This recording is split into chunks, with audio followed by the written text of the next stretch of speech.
Warning. This program contains strong language, auditory violence, and mental nudity. It is intended only for mature audiences. Listener discretion is advised.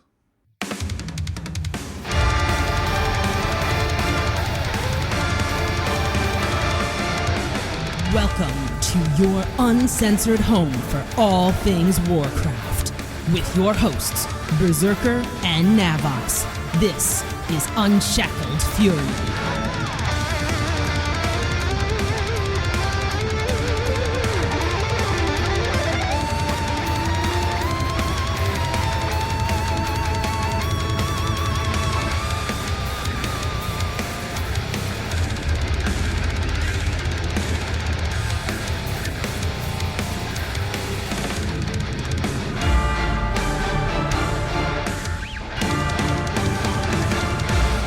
It's Sunday morning, spring is in the air, and it's alpha season for someone. So welcome to episode 68 of the Unshackled Fury podcast, your uncensored home for all things Warcraft. I'm your host, Berserker. I've got my Valhalla Java at the ready, and with me as always is the James Brown to my hot pants. He is Navox. Welcome back again, sir. I can't believe I'm here and not at the beach right now. Like, I'm in Florida. I need to be at the beach. Why can't I go to the beach? Isn't that why you live there? I live here because of the beach, exactly. You know, it's like, I need to get my hair cut. I need to go to the beach, pass around the COVID ball, and all that fun stuff. You're just hot for the plague. Just exactly. Enough of this. Reopen this country. Robble, robble. Oh, anyway. God. So sorry everybody for Florida.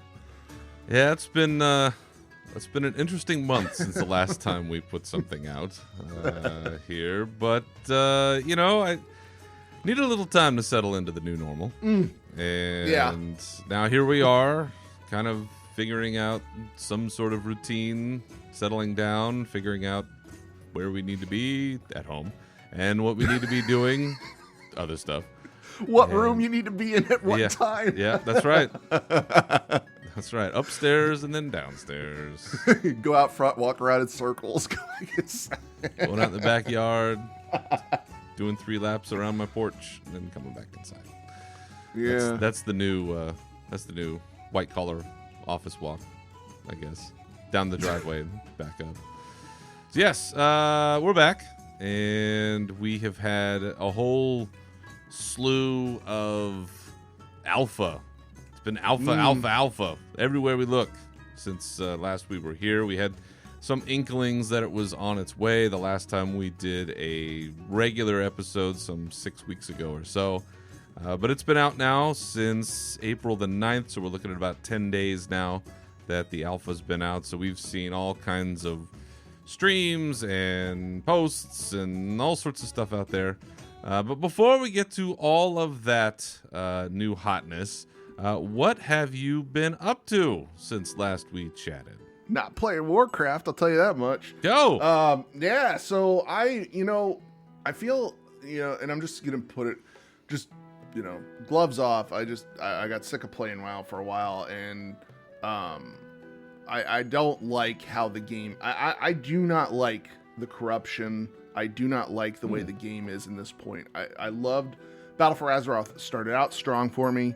I had a lot of fun with it.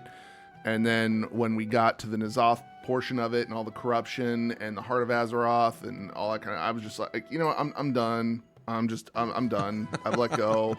And what was nice was, and we talked about it on the last show, my raid team said, hey, come along, get AOTC. I got AOTC, and then the very next day, I had canceled my account prior to them asking me to go along. And then the very next day, my account expired. So I've been without an account for 27 days. I've been out of the game. So man. I think that's what it was. And then I actually resubscribed this morning after listening to I was listening to Tosh Tosh Mifune? Tosh Mifune's Half Hill report, and I'm like, you know what? Yeah. It's such a good podcast, and I'm like, you know what? It almost is. makes you miss playing around with Warcraft, and I'm like, yeah, I might. I don't necessarily like the end game content, so I'll probably just do. I was doing 6-month stuff. I'm probably not going to do another 6-month subscription till Shadowlands comes out. So I signed up for 1 month, and I'm going to work on doing all the other stuff that I enjoy playing on WoW, which is I like leveling up tunes. I'll probably level up the allied races that I don't have, the horde side stuff. Work on the unlocking the little Voldunai guys, things like that. But yeah, it's just I think taking a step back from raiding was a really good move for me, and I was playing a lot of other games. Like I was playing more different games, and I'm like, man, I can't believe all these fun games. Like I'm playing Red Dead Redemption 2. I'm playing, Forza Horizon 4, the racing game. All these games I miss out on playing by just putting all my time into Warcraft. But I'm to say I'm back full time. I'm not back full time, but I'm just I'm gonna log in and enjoy it for a little bit, and I'm getting a little psyched up for all this Shadowlands stuff, and hoping that we get some sort of invite to the alpha at some point.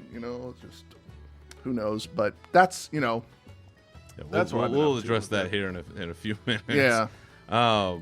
What is it about the corruption that you don't like? Because I will say is that I have enjoyed. I think I've enjoyed it to some degree, in the sense that some of the powers, or whatever you want to call them, some of the void powers, are not as sexy, right? It's like stat bumps or some other things. And it's like, that's not such a big deal. But then when you get something where there's an actual ability, like something that does just straight up damage, whether it's the Infinite Stars, which I don't have, or whatever the other one is, where it shoots a giant beam down and just nukes Twilight everything. Devastation. Yeah, Twilight Devastation. Like, I think that's kind of fun, and having some sort of mini game in there, as I've gotten, I guess, more accustomed to it, I'm not enjoying it. I don't hate it. I think I kind of like it. But what is it that's just not vibing with you on that? So I did a lot of thinking about this, and what's not what I don't like. What I don't like about the corruption is I'm an old school player, and it's like one of those who moved my cheese moments. It's like, so I like going into a raid, raiding, getting the tier sets, and then the tier sets are what determines your power, and that's it. And like the bonuses that we used to get. Exactly, like the bonuses you used to get. So when you were raiding, you would go into your raid and you would get your items, and then you would be done. That was it. So you'd raid for the week and you were done. And if you got upgrades, great.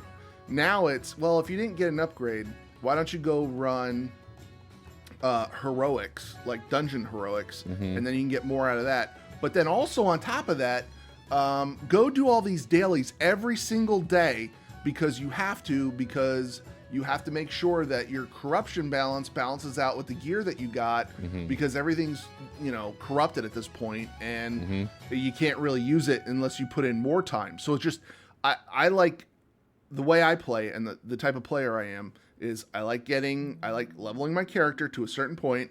I like doing the raids, getting my power. I like the power shift when you get into the raid, you get your stuff, and then when you're done, I switch off and play a different character. This felt like it was a full-time chore to always log in it felt like a have to. I know it's not a have to, but it felt like it was a have to for me. I have to log in, have to do the dailies, have to keep up with the neck, have to keep up with the corruption, have to figure out what corruption it is.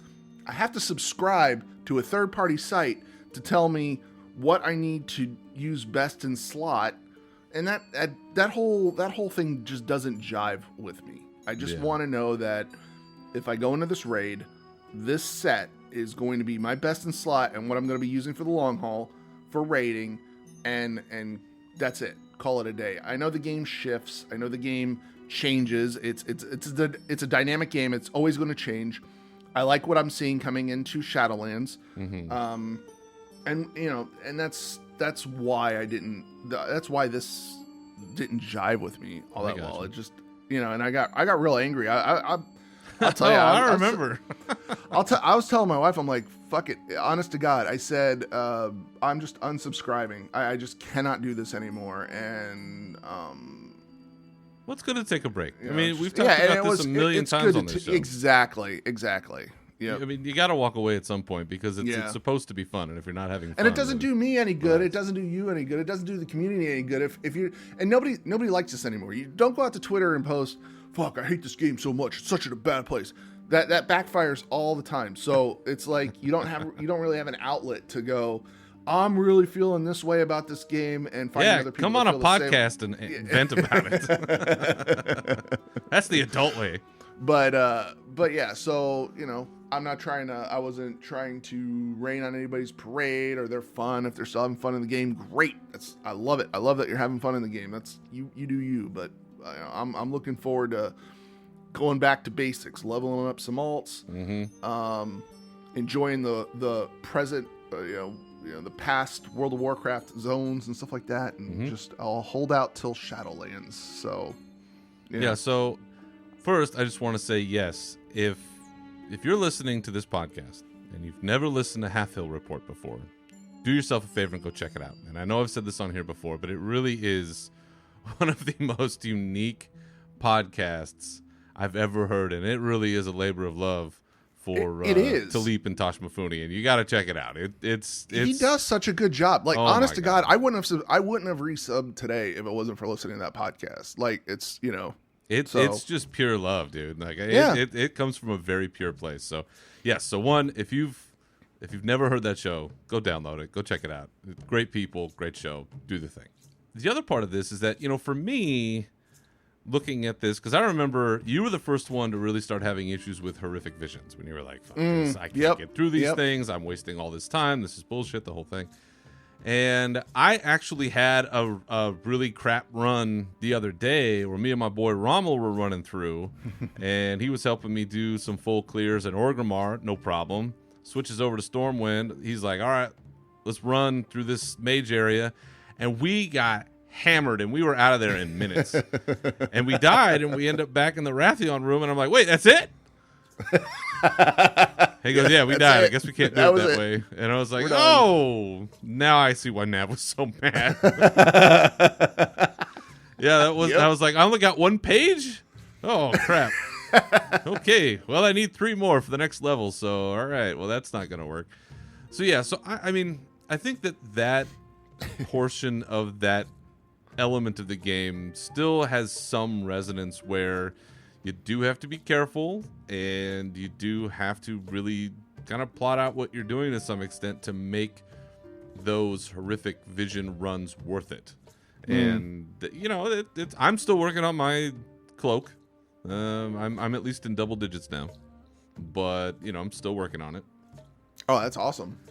The amount of time that I have to spend doing the dailies is not really that inordinate for me, I don't think. So I'm only in there maybe a couple hours during the week to get what I need to get several vessels to do the runs that I need to do. So I'm not necessarily having as much of an issue with it, but I can understand why people would, including yourself. For us, we're still banging away on the raid. We're 9 of 12, I think, on heroic for our team. So, we're making steady progress, doing our thing. I have, admittedly, taken a bit of a side trip while we've been gone, and worked on some Doom Eternal, which is a really fun game. Yeah, I bet. I will say it's a much different pace than Warcraft.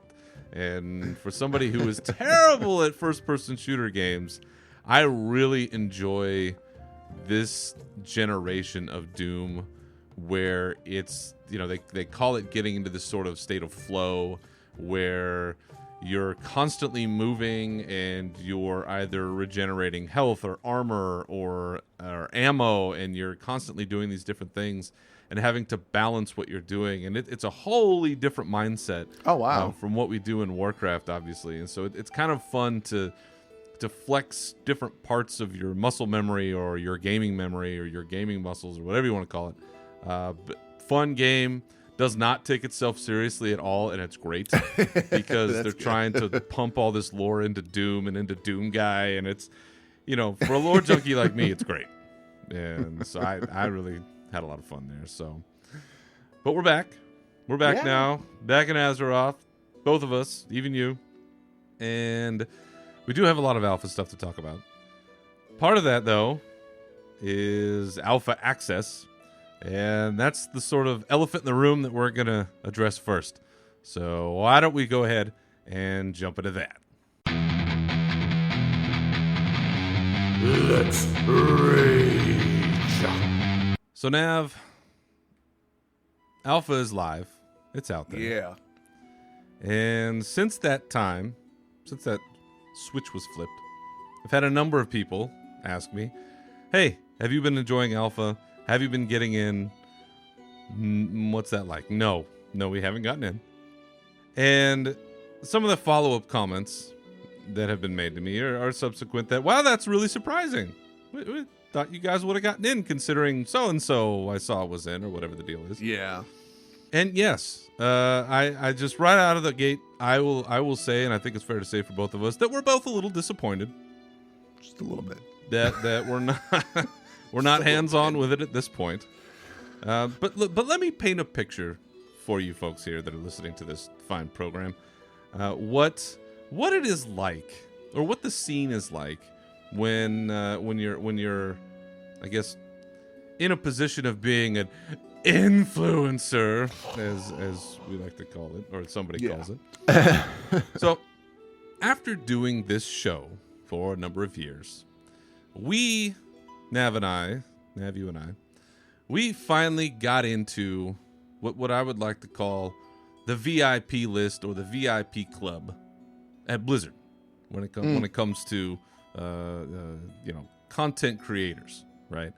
But you have to understand that even within this club, even within this secret club, it's still socially stratified to a great degree, and there's a VIP list even within the VIP list. Yeah. So even though we're in the club, we're this is life on the D list. We're in a table that's probably off in the corner somewhere. We can see the stage when Blizzard names or other people come up to the stage and make an announcement of some kind and let folks know what's going on. But we're still in the back. We're not getting the Crystal. Yeah. We're getting the Amstel Light. That's but we're in. But we may not necessarily be say, oh, look, there's that celebrity. Oh, there's that celebrity. They're all walking past us saying hello. Oh, there they go. They're over there now. Oh, velvet rope. Oh shit. Well, we're not in the velvet rope section yet. No, we're not in that section yet. We're not in that section yet. So yes. So while we may be eligible for certain things, that by no means are we at the top of the list. So I appreciate the people who have reached out and asked or made comments about this kind of thing. And I, too, share in our collective disappointment that all of us share, which is that we are not hands-on with this yet. So I'm not necessarily going to rage about this, but it would be nice to get in, and I'm sure that we will at some point, and we can put our stamp on this thing. But for now, you can keep your stupid alpha, and we'll the rest of us real players, we'll just be over here at the D-list table, waiting for our shot at the big time. So, how about you, Nav? Are you enjoying your seat at the D-list table? That wasn't very ragey enough. I know our folks want rage. Yeah. And our desire to belong, is primal. It's vital to our survival as WoW podcasters / influencers. It means sharing resources and being protected. And now we're excluded and we're missing out on all of this shit. Yeah! That's right. There's a party going on, Zerker, and we weren't invited. That's all there is to it. Yeah. Yeah, there is. There is, all right. But, Dude, I want to play Torghast so much. Let's just be real. That looks like so much fun. I'm watching these fucking streams, and it looks like so much fun to do that. Anyway. It does. And FOMO is real. It is. FOMO It really is real. is. FOMO is a motherfucker, and there's no question about that at all. But listen, folks, we're gonna do our best. We're gonna wait it out, and hopefully we'll be able to get in at some point, and we'll be able to give our hands-on assessment of what's going on. But until then, what we've got is what you've got. So we're gonna go off of what we've been shown from Blizzard and from a couple of other outside sources, and we're just gonna ride it on together, because at the end of the day, as I've always said about this program, this show is for the everyman, every woman, the every person. And although we may have been allowed into the VIP club, we're still very much just part of, let's just say, the regular folk that play Warcraft. The jobbers. The jobbers, as they say Yep. in wrestling. So come on board with us. And, if you want to be a hanger-on with some of the other folks, hey, listen, that's your prerogative. I can guarantee you that once we do get access, our appraisal of it might be a little less snooty than I've seen on some others. So it might be a little easier to understand. So hopefully we can give that to you. So that's the chapter on this book. And with all that said, why don't we go ahead and jump into our news and give our first impressions of everything Shadowlands Alpha.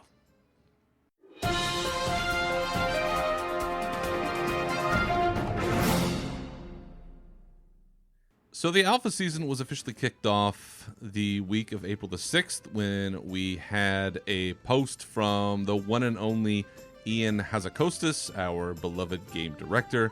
And in it, he talked about how the first wave of invites for Alpha were going out, that they were going to be talking about all of the class changes and a few other things.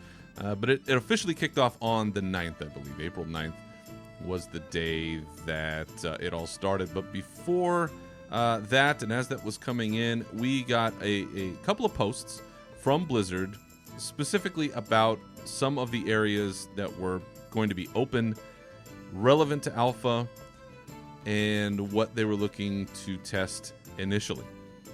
One of the first big info dumps was about the Covenant class and signature abilities.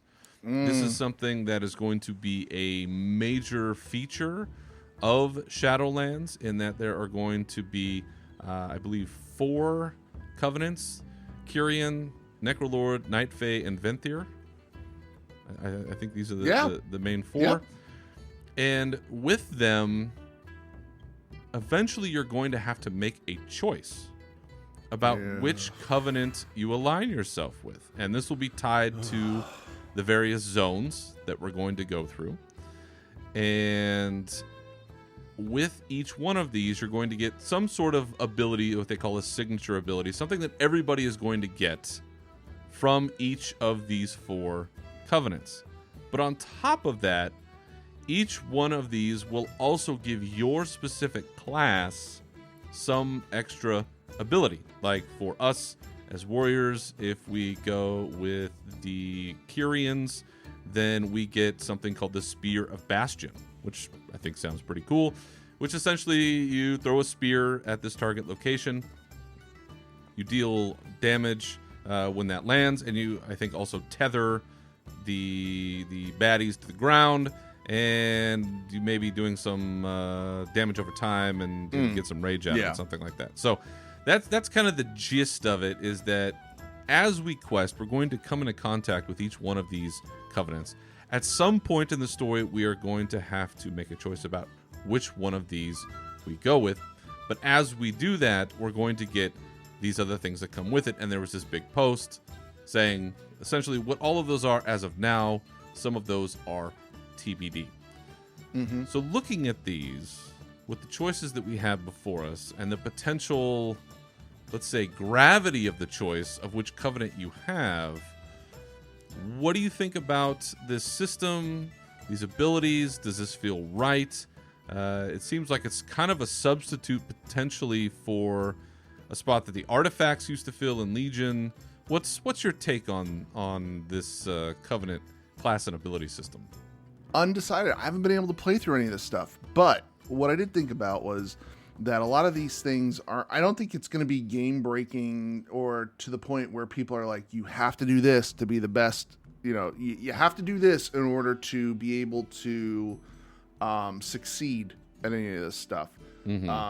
Because they're bringing back a lot of, and we'll talk about this, I think, later on, is we're also getting a lot of abilities back in certain classes or in certain specs. You're going to get a lot of these abilities that were pruned out are coming back. Like, you know, warriors will, prot warriors will get, I think they're getting execute added to their list, and like Fury and Arms are getting like defensive stance, or, you know, they've had it, but they're getting, you know, they're getting all these different abilities moved back.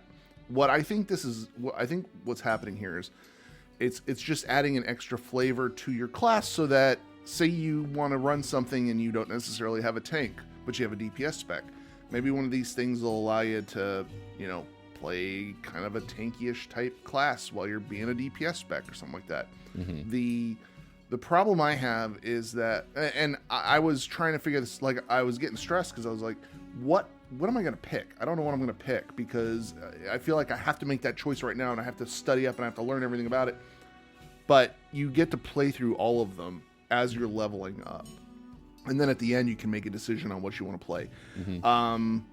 I think I'm probably going to go Kyrian, looking at it, just because, you know, it's, you know, I like all the, if you make something look kind of Alliance like, it draws me to it. So it's like that blue and gold, and, you know, that type of, I'm drawn to that naturally, so I'm probably gonna go that route, you know. And I saw the big ass sword, like you throw down this big ass sword in the ground, and I'm like, oh, that looks kind of cool. I'll probably end up doing that. And that's probably what I'll end up, you know, going with. But, you know, you'll get to go through and experience all this stuff. It's just a different,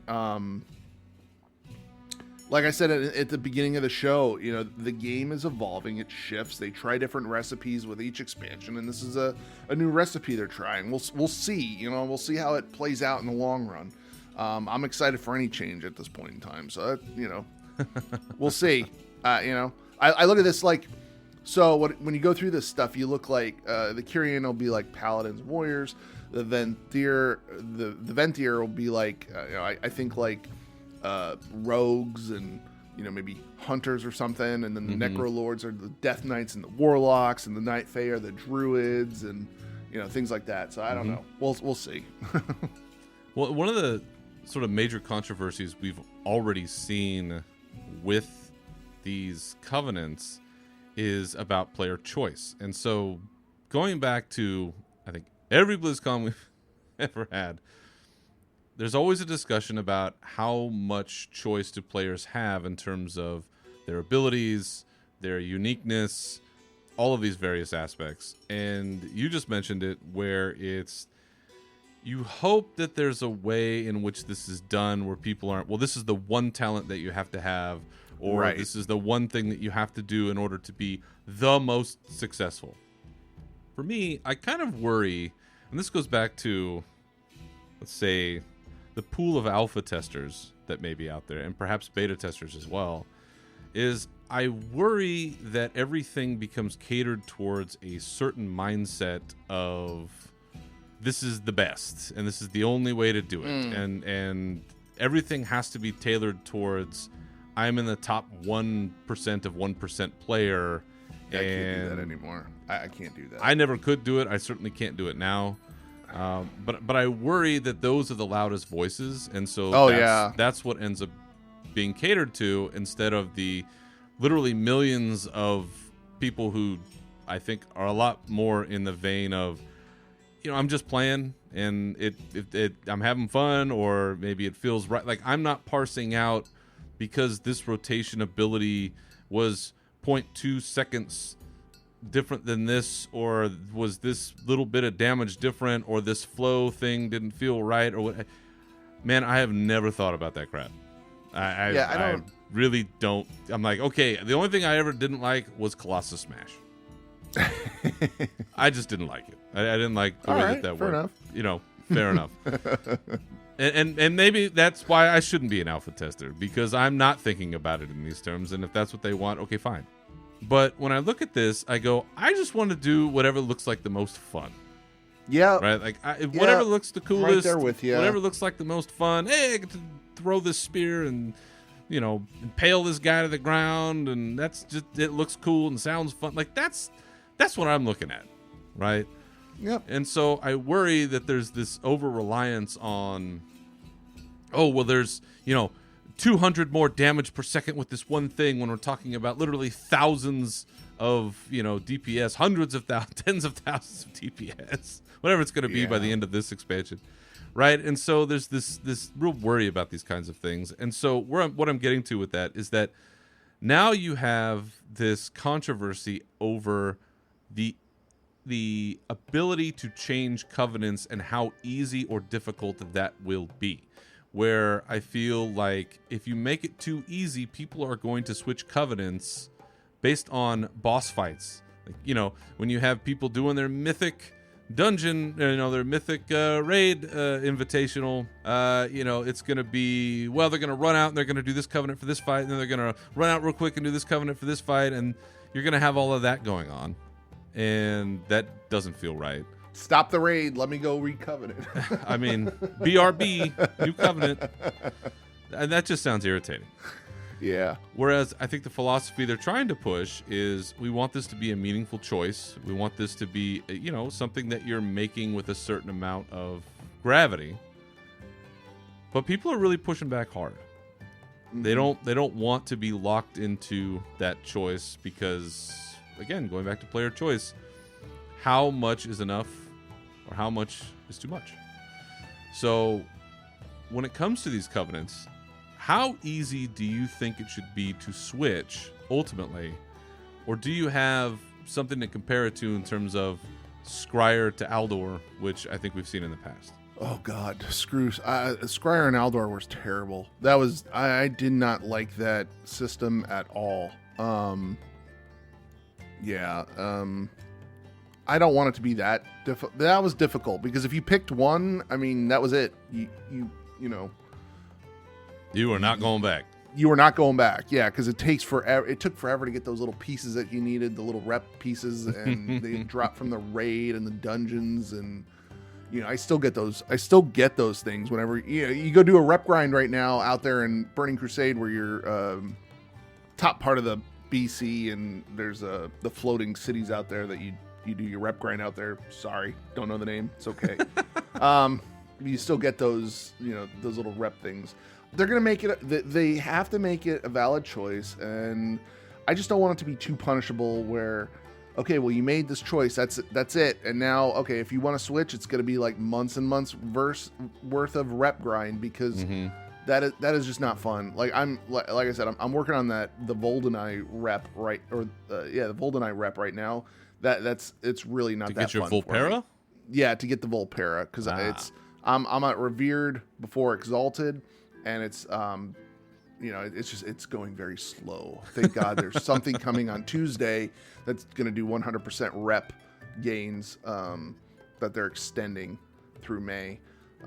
So there's that. But to go back to the question again, I hope it's not too terribly punishing to switch over.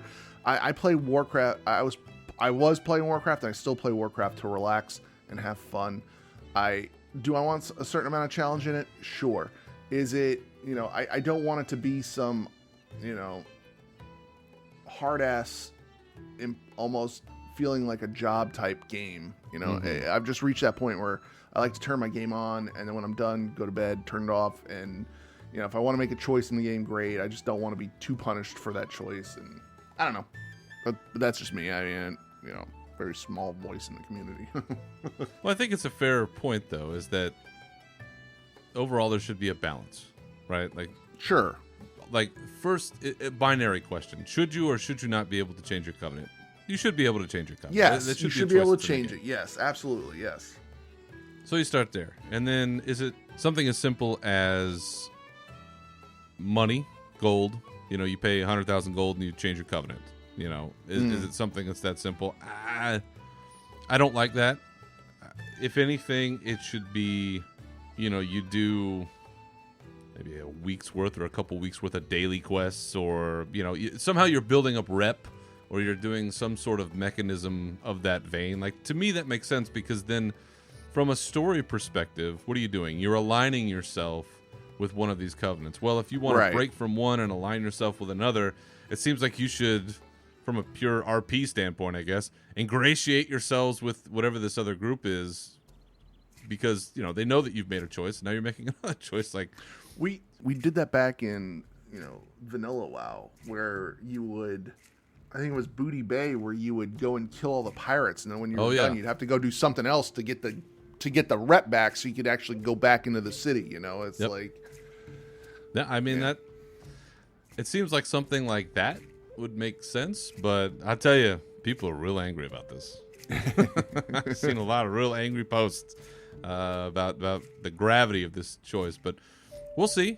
And I think as testing opens up, as alpha testing, beta testing opens up, this is something I would encourage everyone to take a look at and make comment on, because if it's one thing I think I have seen, is that with this recent development cycle, there seems to be a focus from the devs on saying we need to do a better job about listening to player feedback. Mm-hmm.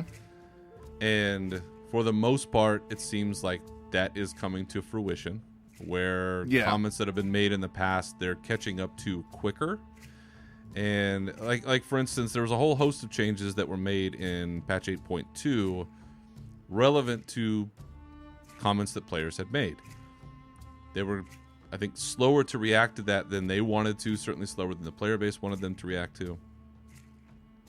I think they're doing better about that now. So in terms of the covenant choices, I think that is a major topic of discussion right now. So if you get in, when you get in, take a look at that and give feedback. Really, give feedback, go on the forums, do your thing, and say, hey, you know, this feels right, or this doesn't feel good, or whatever the deal is. And offer solutions if you think that there's something that could be done to, you know, bridge that gap between no change of covenant versus having a change of covenant. Give some thought out there. And speaking of covenant, we did get a preview of at least the first zone that we're going to be in, which is Bastion in Shadowlands. And Bastion is where the Kyrian Covenant is. And if you remember, we've been told this before, is that unlike the last couple of expansions, Shadowlands is going to be on somewhat of a rail when it comes to storytelling. So instead of picking which zone you want to go to, and you can go anywhere in Shadowlands and level in whatever way you want. Right. This time, now there's going to be a set story. You're going to go to this zone, and then this zone as you go through. Bastion will be the first place that we start. And so we got this kind of preview for what Bastion is like, what the inhabitants are going to look like, who they are, what's up with them, and information about the Covenant itself, who joins the Covenant, why they're there. We're not going to get into a lot of spoilers at this point, but something is out there in terms of a very famous lore figure who is up in the Kyrians' business and may in fact have ascended to their ranks at this point, which was kind of crazy to see. So with this preview out, what do you think about Bastion? What do you think about this first place we're going to step into? I think it looks really cool. I was going over and looking at some of the streams out there, and, you know, I can't wait to see it when everybody's out there questing. The Kyrians look really cool. Like, I would love to actually play that blue the blue race of people. That looks, I mean, for me, that's pretty cool looking. It reminds me a lot of, I was going to say Nagrand. And, you know, when you're looking at it, it kind of gives me that feel of the big, vast, open area. Majestic, floaty stuff. Yeah, exactly. Yeah, exactly. That's it. And you know, I won't know till I'll get in and play it. But so far it looks really, really cool. It looks like a little dream sequence, so it's kind of neat, you know. So I don't know, really till I can get in and play it. But watching other people play it, I sure feel left out. You know, it's, you know, I'm just gonna keep going back to that. Yeah, so it sounds like this is the first place that we're dropped off after it says we're pulled into the mall. So at some point, I guess to kick this thing off, we're going to be pulled into the mall, which is... Everything revolves around death. So it's just going to be a certain amount of what happens to everybody once that happens. So, well, and they're giving us, you know, because we're called champions, right? Like we're the champions. Yeah. I think they're going to call us the mall walkers or something like that, because we'll have, which sounds a little much too like mall walkers. That's, you know, like we're a mall rats, rogue band of ladies in red hats, like wandering around deserted malls. Walking around Bastion, getting up at 11, just walking the mall. Got to get my steps in. This Fitbit cracked me not up, working. Anyway, so it sounds like we end up in Bastion and we meet a variety of people. The stewards, which are the Owlkin, Swolkin, whatever the hell you want to call them. These big buff owl dudes. Some other folks in there. The Centurions look pretty sweet. The Forsworn. Which are like not like fallen Kyrian. So I guess the way that this works in this zone is that you come in and you want to aspire to be a Kyrian, an inhabitant of Bastion, as they call them. And you are an aspirant, and if you don't complete the rite of passage, you become these Forsworn, which look like death angels or something. It's pretty badass. But I bring up the Centurions because the Centurions are these sort of like defense golems that they have there in Bastion. But they're fueled by something called anima. And anima is going to be this new sort of mythical substance that we're going to be dealing with throughout the expansion, it sounds like. Anima being akin to some kind of like soul power, if I understand this correctly. Didn't we have it in MoP? Wasn't that what we used to power? That was animus. Oh, okay. That was like that red blood looking stuff. That's what I kept thinking. See, I thought the same thing, and I was like, this sounds too familiar. But yeah, anima is going to be, I think it's something that's going to fuel us when we're in Torghast, which we'll talk about later. It's something that we're going to be collecting or doing stuff with. So anima's a big deal. Anima is something that I think all of these various factions are running out of because of what's been going on with the Maw, and because these souls aren't going where they're supposed to be going. And so there's a whole disruption of supply lines going on, and anima being kind of the major thing. So there's a great write-up here that Blizzard posted about Bastion, just to give you an idea of what's going on there and who that is. Also giving information on what the deal is with the Kyrian Covenant, who they are, why they're a big deal, kind of their flavor, and then how you're going to look, what their armor is. Because they got some sweet armor here. So, and speaking of which, there has been some data mining on the new raid armor. Big time, yeah. And so we've already seen some of that, and I know we've talked a little bit about the plate armor set, because we're not doing class armor sets yet, although that may come back. We're still doing the specific armor type sets. Armor types, yeah. I think they've knocked these ones out of the park. Just from the data mining that I've seen, I think they look pretty cool. Yeah, hopefully we'll get a different type of plate helm, but if not, we could hide the plate helm for the one. You don't like the Death Knight looking helm? Big angry skull face? Oh no, that's not that. I'm looking at the what are you looking at? What are you getting? The Kyrian one, where it just looks like like the faceless golden like a helm thing? Goblet that goes on top of your head. Oh yeah, rain and stuff. I don't know. It just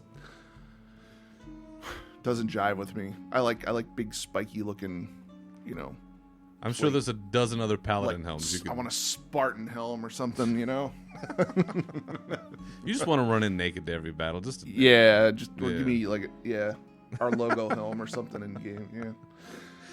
So while we're going to be starting our experience in Shadowlands, going, I guess, through the Maw originally initially, and then jumping into Bastion, players who are coming in new to Warcraft are going to be getting an entirely new starting experience, unlike anything we've ever seen in the game. Now, for all of us that have ever played, and I can't imagine anyone listening to this podcast who's not played Warcraft. I don't know what you're doing here, but thanks. I'll link it on Facebook, and then you'll get a lot of listeners from my family who's never played World of Warcraft, so this will pertain to them. There you go. When we jump in, right, we're used to the thing. You pick your race, class, faction combo. You start at level 1 in whatever your race area is. So if you're human, you start there in Elwyn Forest. If you're something else, you start somewhere else. I don't know, because I've never played anything else. But a human warrior, take that, alt lovers. But what this is going to be now is, instead of starting at this one place that everybody else starts at related to your race, it's going to be an adventure where when you come in, you're going to be sort of this new recruit, and you're going to go on this sort of adventure on an island somewhere, I think, and there's like a murder mystery going on, and you've got to solve it and figure it out, and then it culminates in a dungeon run, which will take from 1 to 5 players. So I guess you could do it solo if you wanted to. And in doing all of this, it's going to teach you all of the new skills that you need to know. It's for people who've never played before. So once you've done this and you've leveled up a tune, then you can do the old school starting experience. Yeah. So they're not taking that away. They're just sort of postponing it for people that are brand new. I really like this idea. I do too. Probably because it's a little, at this point in time, you go and just for example, you roll the human, and it just starts you off at Northshire Abbey, and you're just out there, and it's like, go do these quests, and it's like, okay, I know how to do all this stuff. This is what I do. And if somebody's new coming into the game, they get their buttons and they're just off and running. And I think what this is going to do is acclimate them to the game a lot more, because I think they just keep building upon. I don't know if you've boosted a character recently, but when you boost a character, it's like, okay, so this is what you have to do as an arms warrior. You want to do this. You want to do this. You want to do this. You want to do this. I think we're going to see a lot of that in this as well.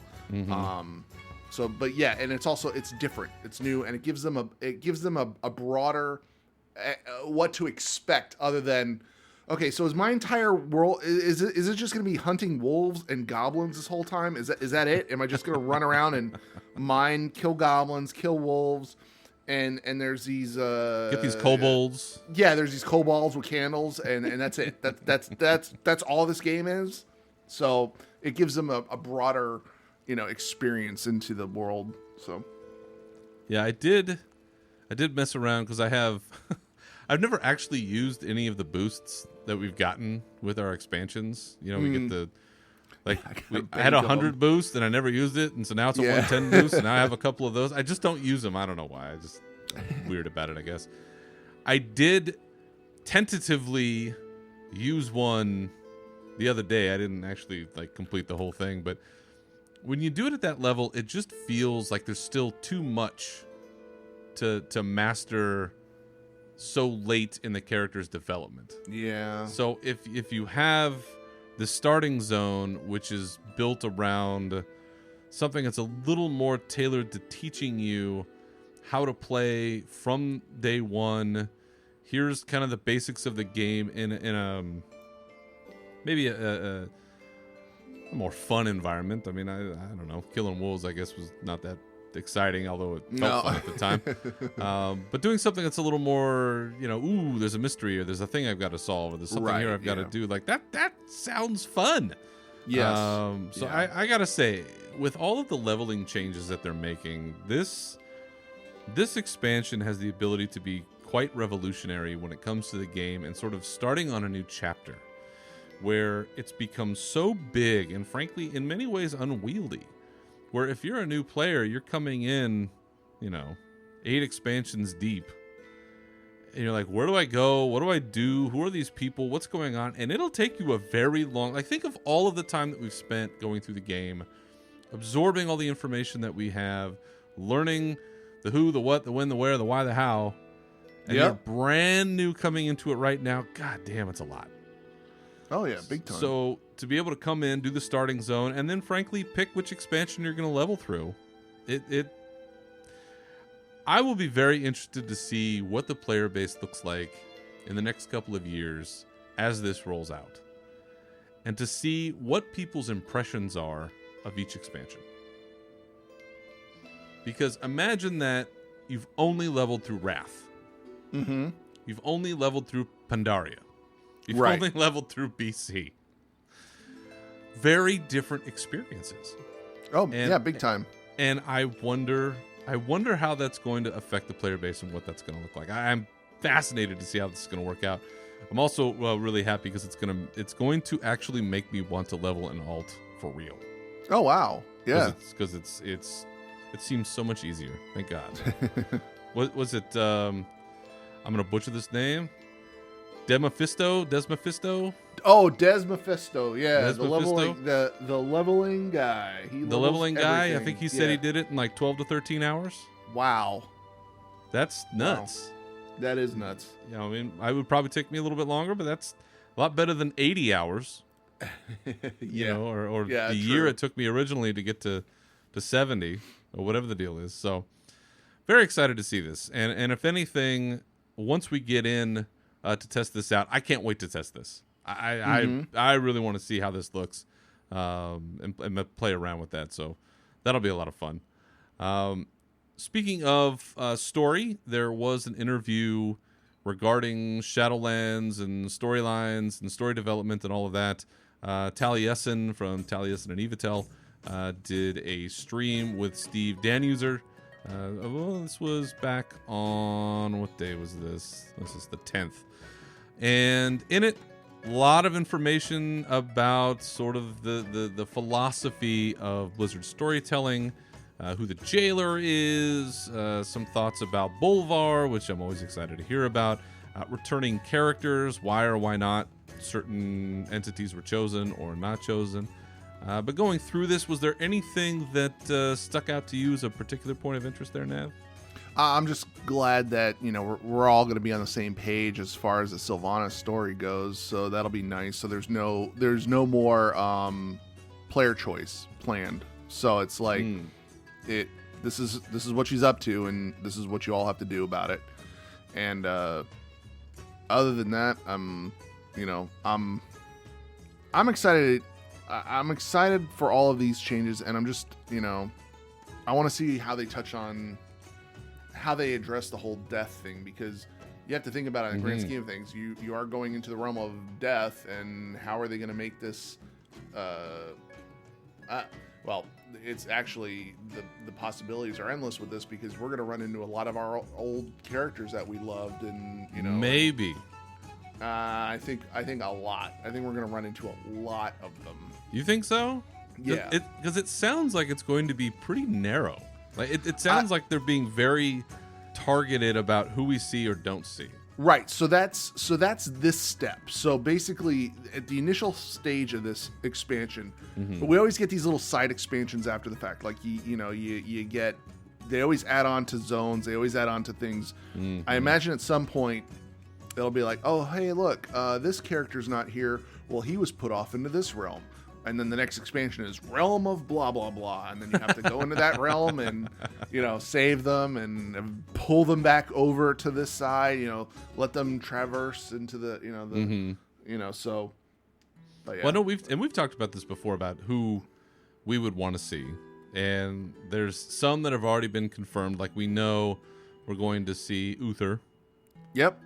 We know we're going to see Kael'thas. And Arthas, right? Isn't that? So that's a big point of discussion, and they're being very coy about it. Yeah. And so he's going to be in it. It's just going to be a big reveal, I'm sure. Well, maybe it is, and maybe it isn't. And that's where I think they could go one of two ways. And because one of the things that they asked about is Arthas going to be there?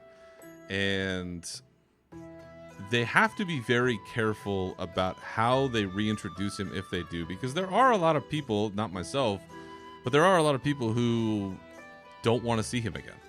Oh, that are like, okay. just let him be dead. And just like how we are with Sylvanas, like we get rid of her already. We've done that story. But we know, based on the Edge of Night story, that his soul or whatever it is in, we're pretty sure it's in the Maw. Yeah. So they could do a couple of things where maybe we encounter it. Maybe it's only a mention that he's in there. And that's, where the baddest of the bad go. But at the same time, they've said that this is where everyone has gone as of late. So to me, that's Tyrion. That's Varian. Yeah. Mm-hmm. That's, potentially some Horde people I can't remember. So there are potential options for a lot of different things. But Arthas is it seems to me like he should be in there. We're talking about the Lich King. Right. And we're talking about where he went, the original one, or the second one, I guess. But, man, if they don't put Varian in there, I'm going to be so disappointed. He'll be there. Because it wasn't, Because we have to save people, right? Yeah. I think part of this is we have to save them from the Maw. I mean, right. Your most heroic characters, whether you like them or not, should be eligible for saving. So I'm just going to say that. But one of the things I picked up in this interview, which I thought was really interesting and I'm looking forward to, is as somebody who has read the Chronicle books, seeing the larger cosmology of the Warcraft universe, where they've talked about how we've seen certain incarnations of the universe and how it's come forward, whether it's been the Emerald Dream, or it's been the Void, or it's been our own reality. And there seems to be some hints that we're going to see more about the larger universe that's out there. And kind of to your point is, I don't envy their task in terms of trying to homogenize the way that death works in that universe, because we have spirit healers, so they've kind of connected to the Kyrian, and you've got us running around as ghosts, but then we didn't really die, but now if you die, you go to the Maw, but then you had to go before this Arbiter, but we've never seen that. So they're going to have to figure out, and I'm sure that they have to a great degree, I hope, how all of that fits. Because you're going to get a lot of people saying, I can't wait for the next Q&A. Oh my God. Whenever we have another BlizzCon, there's a Q&A, and well, how does death work if this happens, and you said that this happens, and this is the way it is? I'd be like, all right, Richard guy, you got us. Like, I cannot wait. It's going to be amazing. So, yeah, if you haven't checked that out, great interview. It goes on for quite some time. Taliesin and Steve Danuser. But the sort of the last big piece of the alpha news that I wanted to touch on is something you've already talked about, which is Torghast. Mm-hmm. Torghast, Tower of the Damned, is going to be a central element of Shadowlands. This sort of ever-changing dungeon type. They call it as roguelike, and as has been corrected for me, roguelike is a type of game, apparently. Not rogue as in the class. It's a permanent... That's the... What is it? Permanent death type game, right? I don't know. It's something about doing things. I don't know. Okay. But it's a game type, not a class type. It's been corrected for me. Right. It's that. So yeah. So it's permanent. You're experiencing a game where you get your character up, and then if you die, it's permanent death. You have to start over again. That's what this is. That's what roguelike means. Oh, I thought it was like a dungeon crawling thing. It is, but if you die, you power your character up. Like, think about it as playing Diablo on hardcore mode. Yeah. Well, that sounds like that's what this is, all right. Yeah. Yeah. So, they did put up an official preview. There's been some data mined abilities related to this. We've been told it's going to be a major part of the expansion. It's going to live through the entire thing, the entire Shadowlands cycle.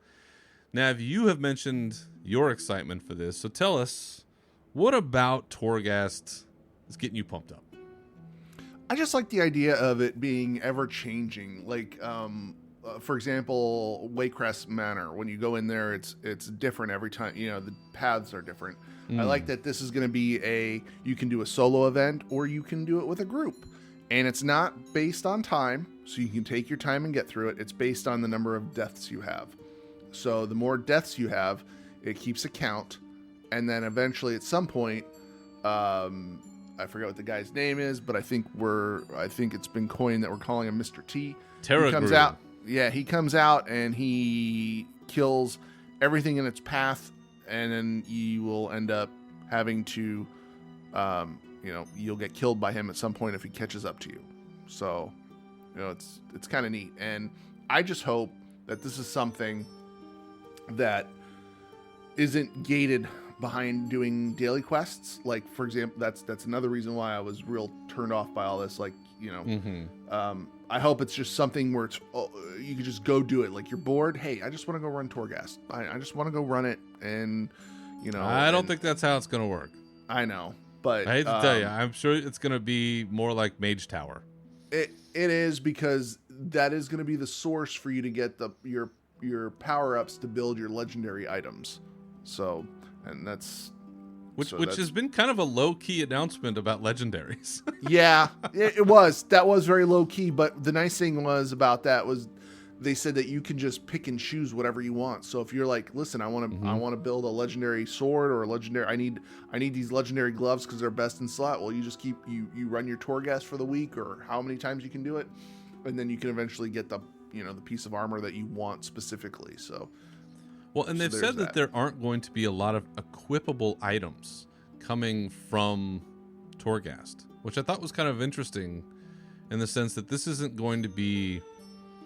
Like, I don't run Mythic Plus, but from what I understand, Mythic Plus is a source of a lot of people's gear or trying to get good gear, right? Yep. And this is not going to be a replacement for that. This is not going to be that necessarily. It's going to be... for, like you said, these other items, whether it's going to be... it sounds like the legendary is going to be the big thing. Like, this is how, as you... If I understand the structure correctly, is you're going up the tower. You're going floor to floor. The layout is going to change every time, so it's not like you can just plan on, it's going to be left, right. It's going to be whatever the thing is, and you're going to be encouraged to explore it to some degree. As you kill enemies, you're going to get what they're calling right now Phantasma, which is a currency in Torghast, and there's going to be anima powers. There's going to be anima that you can get. It sounds like there's a couple of different mechanics coming in all at once, and I know, kind of beating a dead horse here, but once we're in and able to get our hands on it, it would be nice to be able to then see, at least for myself, how all of that comes together. So I can give a better description on how that plays. But what kind of rewards do you think they're going to have to make sure are in there to keep people vested in it throughout the expansion? Because I don't know that just having legendaries is enough. Like, probably transmog. They'll probably put stuff in there that you can do. Like, you can get certain items. You'll probably get a certain amount of something, and then you can buy transmog items based on, how far you get, or, it'll be fun things. You'll probably get a mount at some point out of it, or something like that. Probably mount, transmog, and just your legendaries, because you're going to build, like I said, you're going to build out those legendary items with it. So. Well, and they have said that there will be some amount of storytelling that goes through this as well. So, I guess, I don't know, maybe it's one of those things where you have to get to, the 5th floor or the 6th floor or something like that and defeat some dude and, get some big chunk of something. I could see where they make you go back to it over time, but it's an interesting challenge. I know that they're up to it. It sounds like they're involving the Diablo team to some degree to get folks involved and say, hey, how do we do this thing? And they're like, we're busy working on Diablo 4. Leave us alone. Leave us alone. Stop stealing all our good ideas. God, this poor Diablo folk. But yeah, Torghast, as somebody who likes to run a lot of solo content, I'm really interested to see how this goes. And deciding, which of these powers do I want to give myself as I run through this, and how far can I make it until the Terragru, Mr. T, or whatever we're calling him, comes and gets me. And yeah, that'll be something. It has the potential. Yeah. It has the potential. You know, after being so high on certain aspects of Battle for Azeroth, I'm going to reserve some judgment on this, and maybe some level of excitement till I see with my own two eyes what this looks like. But Torghast, definitely going to be a big one, and I look forward to that. Back here in the real world, we've been looking at sort of just riding out the apocalypse. Oh yeah. As not for long now. Mentioned at the top of the show. Going back to work next week. No. What you brought up to me is that the senior vice president of global human resources for Blizzard actually tweeted out a whole bunch of stuff about staying at home and some of the things that they're doing over there. So what did they have to say about their new working environment? Yeah. So and forgive me for mispronouncing this last name. It's Jesse. Is it Meschuk? Basically, he's the global HR or senior VP of global HR for Blizzard Entertainment. He posted out a long strain of tweets that, you know, how life at Blizzard is going to be. And now that everybody's working from home, I think a lot of us that are fortunate enough to be working from home are still working from home, and how everybody, and this is across the board, you know, everybody needs to take steps to make sure everybody stays healthy, and people's work ethic at home is a lot different.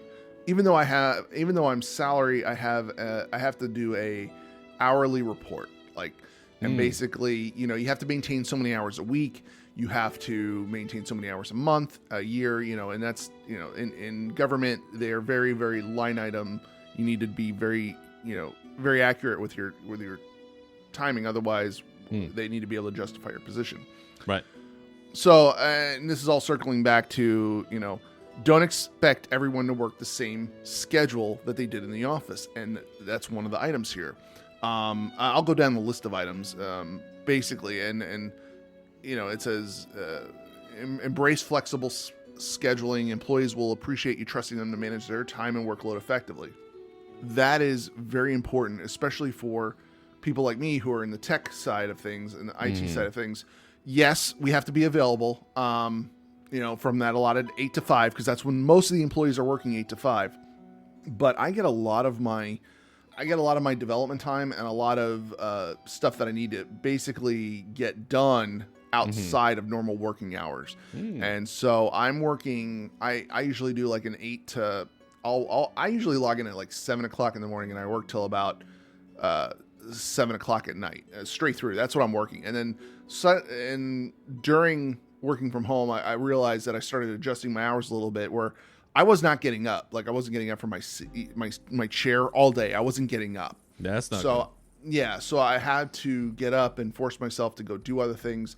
And I find that I do get a lot of my creative and proactive work done off hours, because I'm not getting bothered. I can sit there and I can concentrate and I can get stuff done. So that's one of the things that, you know, he means by embrace flexible scheduling. The next one is to encourage your team to set boundaries when they start and end their days, you know, so, and that's a big thing.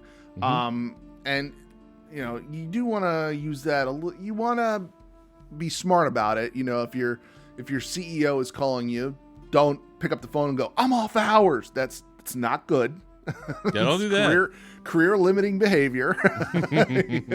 You know, if he calls you up, like, because at 5 o'clock or 6, it was 6 o'clock on Friday.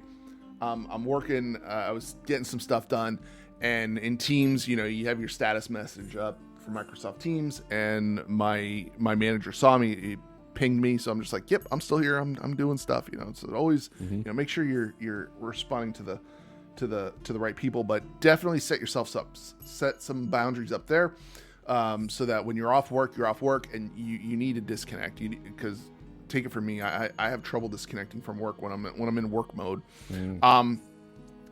So I'll speed through these things. Ask teams to avoid meetings before 9 a.m. Bless you. Can't thank you enough for that one. That's a good one. Don't, meetings before 9 a.m. or meetings at 4:30 in the afternoon are big fucking no-nos. Like, don't be that guy to schedule an afternoon meeting when people are like, it's 4:30, getting ready to go. Oh, nope, gotta jump in another Zoom or Teams meeting. No, fuck you. I'm not attending your fucking meeting at that time. Shorten the meeting times, a few minutes back. So instead of an hour, make it 50 minutes. Instead of 30, make it 25. And also, before putting a meeting on the calendar, make sure that it's worth having a meeting rather than just a quick exchange over an instant messaging platform.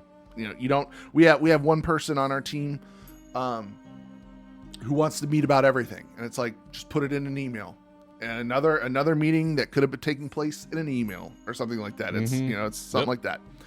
And then here's something directed towards the managers. Lead responsibly. Don't send early morning, late night, or weekend emails or instant messages if you can avoid it, because your teams are gonna feel compelled to respond at all hours. I do that, and I am terrible at it because I've conditioned.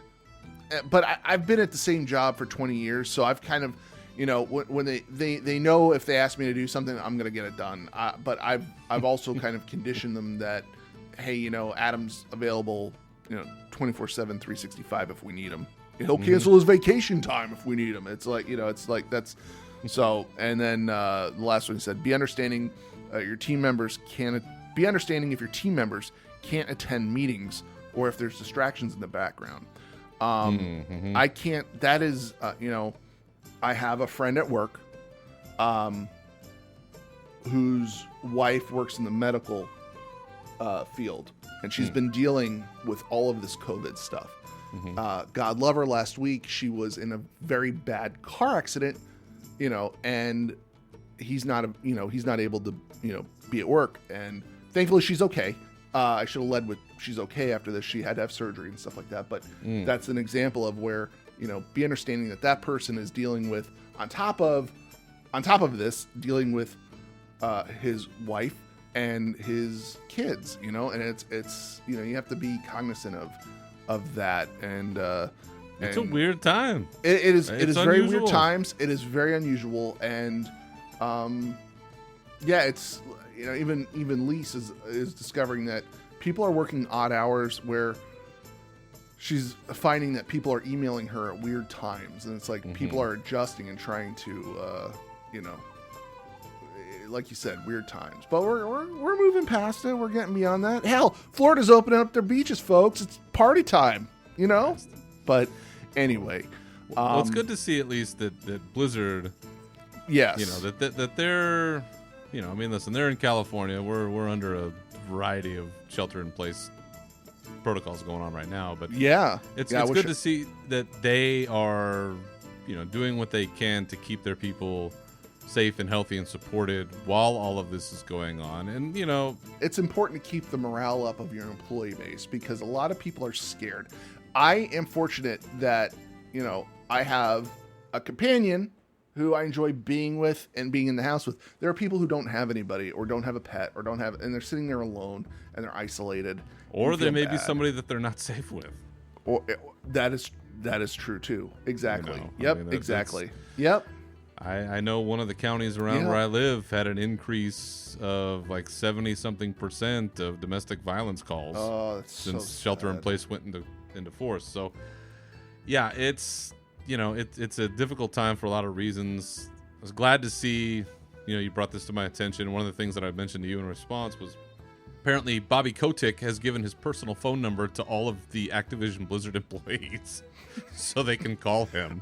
I want somebody to call his ass up and be like, listen, I'm trying to make some baked chicken. Do you set your I can only imagine. 450? What is the done temperature of your steak, sir? I don't know how they're fielding those calls, but apparently it's taken hundreds already, he says. So, but I listen, the guy, I've done a lot of things that haven't made us happy, but I'll give him that one. I give them that. I mean, you're trying to keep people without the human element. You don't have a job to go to. So yeah, they're trying to keep people sane as much as they can, and at the same time, you know, there's product to push out. We are looking at Shadowlands. A conversation that we've had in our neck of the woods, right, is does this delay Shadowlands? So far, it does not sound like it's had that much effect yet, but we'll see. There was a post about BlizzCon, because we've all been wondering, you know, now's about the time when we would have had tickets being purchased for BlizzCon. We think it's October-ish. So they put out a post saying a few things, but the chief line that I'll read to you here is, while we're all hopeful things will look better later in the year, the bottom line is that at this point, it's too early to know whether BlizzCon 2020 will be feasible. What they've said is that they're still planning it, they're still working on it, they just don't know, and I think that's very fair. I'd also like to add that the person who put this post out, Sarah Lynn Smith, is a Fury Warrior, so huzzah. Just want to make sure people know that a Fury Warrior is the executive producer of BlizzCon, and that makes me very happy. Awesome. But that's fair, and we've had that discussion on here before, is that, you know, if we're looking at October-ish, we hope that things will be in a better state by then. At the same time, it is possible there'll be a potential resurgence.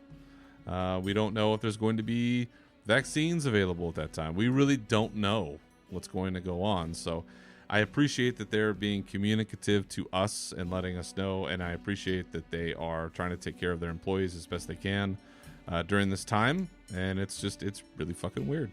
And I think we're all just doing the best we can, and I encourage all of you to, you know, go easy on yourselves while this is going on. And in that vein, Nav, you mentioned it before, Blizzard is helping us out a little bit with Warcraft in that they are giving us a 100% bonus rep buff from starting tomorrow, the 20th of April, through May the 18th. Yeah. So if you're looking to get some of your Allied Race stuff done now, if you want to, although I think they're changing the rep requirements come Shadowlands. But if you want to do that now, you can do that starting tomorrow. This does exclude the Rajani and Uldum Accord reputations, which I was like, damn it. Those are the new ones. Those are the ones I needed, but that's all right. That's good. They are also extending the Winds of Wisdom bonus experience, so the 100% bonus experience that we're getting, that's going to last until the Shadowlands pre-patch. Yeah. Which I don't know, man. I keep saying I'm going to wait till Shadowlands until I level some alts, but they're really making it tempting. That's the thing. Like, if you want to go get those, because some of the armor looks cool. Like, even if you don't play the Dark Iron Dwarves or something like that. You know what? I got that Dark Iron Dwarf just sitting there just for that reason. I was going to say, definitely log in, level them up, go do... You don't even have to... I think you can get the... once you get the Burning Crusade, you can just work on rep. You don't even have to max... I don't think you have to max them out. I think you can just get to... I think you have to level them all the way up to get the armor. Well, yeah, but you can go get the rep, too. But I know it makes it a little bit easier, because the runs are literally like 4-5 minutes, and you just keep running them over and over and over again until the dungeon kicks you out and says wait 15 minutes, and you just keep doing it over and over and over again. So and see, I find enjoyment doing that rather than the new stuff. So I'm on board. I'm probably gonna, once we're done doing this, I'm probably gonna jump. I haven't streamed anything in a while. I think I'm gonna jump into my Twitch stream and level up some characters and spend some time with people if they want to hang out and so I think the folks will enjoy that. Yeah. So starting tomorrow, we've got April 20th, we've got bonus rep. Get those allied races, have a good time doing that, and we've got bonus XP going until probably summertime, mid to late summer. One thing I also want to mention about the Shadowlands pre-patch is that I've seen some discussion about how long a pre-patch should last. If you folks have an opinion about this, I would also suggest that you chime in on the forums, alpha forums, beta forums, whatever you want. about how long you think a pre-patch should go, since it sounds like there's some discussion about this. I, for one, don't really want to see a pre-patch longer than a month. I know some people like having a longer runway, but frankly, take the time that you need to in alpha and beta testing, get stuff right, and then give us, maybe a month to pre-patch, because I want to go. We're ready. We're ready now, and it's April. So Yeah. but if you have thoughts about that, kick them out there. I think Blizz is listening. All right. Well, I think that'll do it for this episode. Other than this fine program, where can the good people find you on the internet, Nevox? You can always find me over at Twitter and Twitch. I am at NAV_OX. And make sure to tune in to Twitch and just see, because I am going to be streaming a lot more while I'm still working from home and stuff like that. I've been off. I've not been doing a lot of streaming at all. I just haven't found fun in it. But at this point, interacting with some people, I'm sure they like to jump in channel and talk and shoot the shit. Come on, shoot the shit. Whatever you want to talk about, we'll talk about. I don't care. Go support your man. There you go. As for me, you can always find me on Twitter at BerserkerRage and this show at Unshackled_Fury. Feel free to contact the show with your questions, comments, or otherwise at unshackledfuryshow@gmail.com. And you can find this show on SoundCloud, Spotify, Apple Podcasts, Stitcher, and Google Play. So once again, thank you for listening. Remember to keep your swords wet and your banners high, and we'll see you next time. Farewell.